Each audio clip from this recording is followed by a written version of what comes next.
Have you ever tried to visualize complex topics, only to feel lost in a sea of data? It can be overwhelming, right? If that's you, then you're in the right place.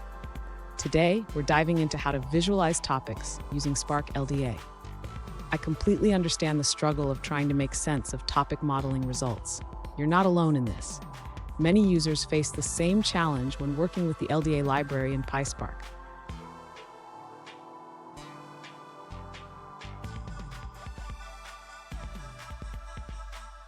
Here's the specific situation we're addressing. One user recently asked, how do I map from term indices to actual words for visualizing topics in Spark LDA? They mentioned using hashing TF for tokenization and are now stuck on how to create a dictionary for visualization. Sound familiar? Let's tackle this together. So what's the issue here? When you use hashing TF, it generates term indices, but it doesn't provide a direct mapping to the actual words. This can make visualizing topics a bit tricky, but don't worry, we'll break it down step by step. And stick around. I have a great tip at the end that will make your topic visualization even easier. To map from term indices to actual words, the user should first retrieve the vocabulary from the hashing TF instance. This vocabulary will help in creating a dictionary that links indices to words.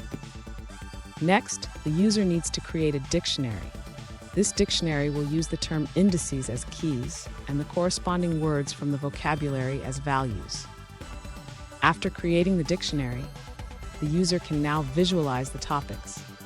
They should iterate through the topics and use the dictionary to replace term indices with actual words. Finally, the user can enhance their visualization by displaying the words along with their weights. This will provide a clearer understanding of the topics. Fun fact, did you know that the concept of topic modeling dates back to the late 1990s? It's amazing how far we've come in making sense of large data sets. Now let's look at the answers provided by other users.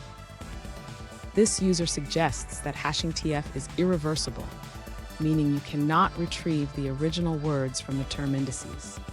They recommend using count vectorizer instead, which is a reversible method that allows you to map indices back to the actual words for visualization. Here's the tip I promised. Always keep a backup of your vocabulary and mappings. This will save you time and effort in future projects. And there you have it. You should now be able to visualize your topics using Spark LDA effectively. Remember, creating a clear mapping is key. If you found this helpful, hit that subscribe button for more tips and don't miss our next video on advanced topic modeling techniques.